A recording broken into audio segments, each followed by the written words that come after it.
আসসালামু আলাইকুম সুপ্রিয় অষ্টম শ্রেণীর শিক্ষার্থীরা। অষ্টম শ্রেণীর বিজ্ঞান টিউটোরিয়ালে তোমাদেরকে স্বাগতম।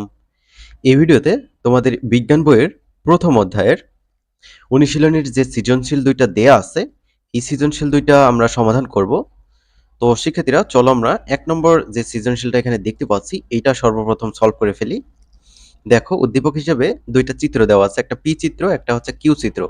পি চিত্রে আমরা একটা ঘাস ফড়িং দেখতে পাচ্ছি, কিউ চিত্রে একটা পাখি দেখতে পাচ্ছি।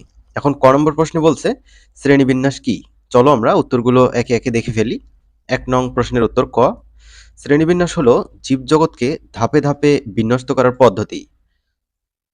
ক নম্বর শেষ। এবার খ নম্বর প্রশ্ন দেখো, বৈজ্ঞানিক নাম বলতে কি বোঝায়? এটা ২ মার্কের জন্য প্রশ্ন, একটু বড় করে লিখতে হবে। উদ্ভিদ বা প্রাণীর জেনাস বা গণনামের পরে একটি প্রজাতিক পদ যুক্ত করে সর্বমোট ২ টি পদ সহযোগে যে নামকরণ করা হয় তাকে বৈজ্ঞানিক নামকরণ বা দ্বিপদ নামকরণ বলা হয়। মানুষের বৈজ্ঞানিক নাম হোমো সাপিয়েন্স। এখানে হোমো হলো গণনাম আর সাপিয়েন্স হলো প্রজাতিক পদ। সো এখানে ২ টা পার্ট, একটা হচ্ছে গণ আর একটা হচ্ছে প্রজাতি। এবার আমরা গ নম্বর প্রশ্নটা সলভ করি। পি প্রাণীটি কোন শ্রেণীর? ব্যাখ্যা করো। পি হচ্ছে, এটা আমরা দেখতে পাচ্ছি ঘাস ফড়িং। চলো আমরা এটা সলভ করে ফেলি। পি প্রাণীটি ঘাস ফড়িং, যেটি অ্যানিমেলিয়া জগতের আর্থ্রোপোডা পর্বের প্রাণী। এই পর্বটি প্রাণী জগতের বৃহত্তম পর্ব। এরা পৃথিবীর প্রায় সর্বত্র সকল পরিবেশে বাস করতে সক্ষম। এ পর্বের অনেক প্রজাতির প্রাণী ডানার সাহায্যে উঠতে পারে। এরা অমেরুদণ্ডী। এর সাধারণ বৈশিষ্ট্য হলো দেহ খণ্ডায়িত ও সন্ধিযুক্ত উপাঙ্গ বিদ্যমান। মাথায় একজোড়া পুঞ্জাক্ষী ও অ্যান্টেনা থাকে। নরম দেহ শক্ত কাইটিন সমৃদ্ধ আবরণ দ্বারা আবৃত। এর দেহের রক্তপূর্ণ গহ্বর হিমোসিল নামে পরিচিত। এই হচ্ছে গ এর উত্তর। এবার ঘ নম্বরটা দেখো। ঘ নম্বরে বলা হয়েছে প্রাণী দুটি ভিন্ন শ্রেণীতে থাকার কারণ বিশ্লেষণ করো। সো এখানে একটা পাখি আর একটা ঘাস ফড়িং, এটা ভিন্ন শ্রেণীতে থাকার আমরা কারণগুলো ব্যাখ্যা করব। বৈশিষ্ট্যের মাধ্যমে ব্যাখ্যা করা যায়। ঘ নম্বর, পি প্রাণীটি ঘাস ফড়িং যেটি অমেরুদণ্ডী শ্রেণীর, আর কিউ প্রাণীটি পাখি যেটি মেরুদণ্ডী শ্রেণীর অন্তর্গত। প্রাণী দুটি ভিন্ন শ্রেণীতে থাকার কারণ হলো এদের মেরুদণ্ডের ভিন্নতা। আমরা জানি মেরুদণ্ডের উপস্থিতি ও অনুপস্থিতির উপর ভিত্তি করে প্রাণী জগৎকে দুটি ভিন্ন শ্রেণীতে ভাগ করা হয়েছে, যথা একটা হচ্ছে মেরুদণ্ডী আর একটা হচ্ছে অমেরুদণ্ডী। পি প্রাণীটির বৈশিষ্ট্যগুলো আমরা এখানে লিখেছি। এর মেরুদণ্ড নেই ঘাস ফড়িংয়ের, কঙ্কালতন্তু সুগঠিত নয়, চোখ পুঞ্জাক্ষী, হৃৎপিণ্ড উন্নত ধরনের নয়, সাধারণত লেজ থাকে না। এবার কিউ প্রাণীটি অর্থাৎ পাখির বৈশিষ্ট্যগুলো আমরা দেখব।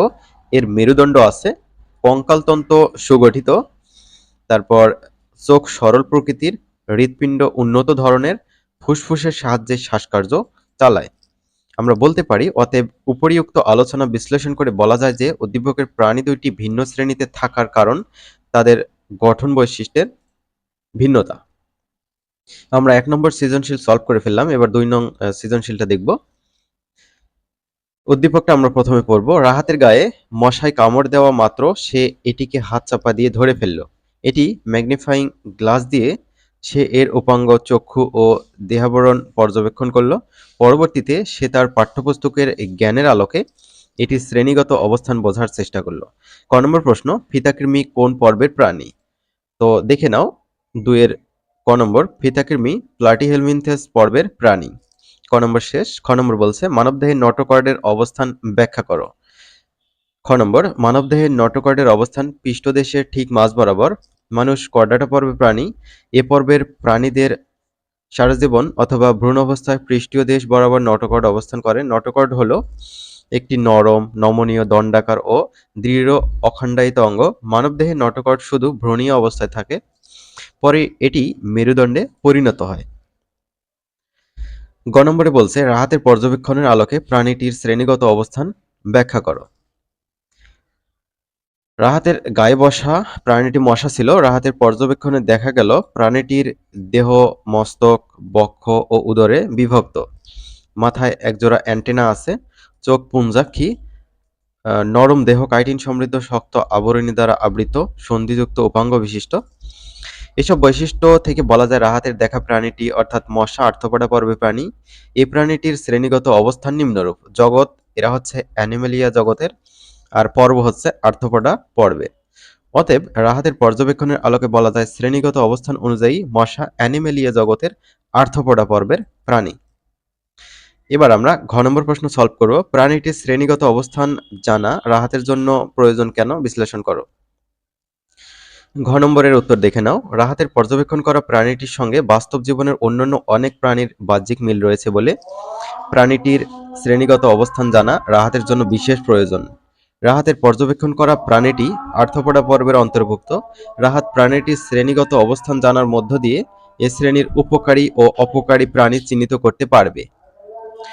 যেহেতু রাহাতের গায়ে মশা কামড় দিয়েছিল, সেজন্য তার মনে হতে পারে এ শ্রেণীর সবগুলো প্রাণী ক্ষতিকারক, কিন্তু সে জানে না যে এ শ্রেণীর প্রাণীদের উপকারী দিকও থাকে, যেমন চিংড়ি, প্রজাপতি, মৌমাছি ইত্যাদি উপকারী প্রাণীও এ পর্বের সদস্য। সে কারণে এ প্রাণীটির শ্রেণীগত অবস্থান জানা তার বিশেষ প্রয়োজন। এটি না জানলে তার মনে অসম্পূর্ণ ধারণার জন্ম দিতে পারে বা নিতে পারে। উপরিউক্ত আলোচনা থেকে এটা সুস্পষ্ট যে প্রাণীটির উপকারী অপকারী দিক জানার জন্যই রাহাতের প্রাণীটির শ্রেণীগত অবস্থান সম্পর্কে জানা প্রয়োজন। তো শিক্ষার্থীরা, আমরা প্রথম অধ্যায়ের অনুশীলনীর সৃজনশীল 1 এবং সৃজনশীল 2 সলভ করে ফেললাম। আমরা পরবর্তী ভিডিও থেকে পরবর্তী অধ্যায়ের অনুশীলনীর প্রশ্নগুলো নিয়ে হাজির হব।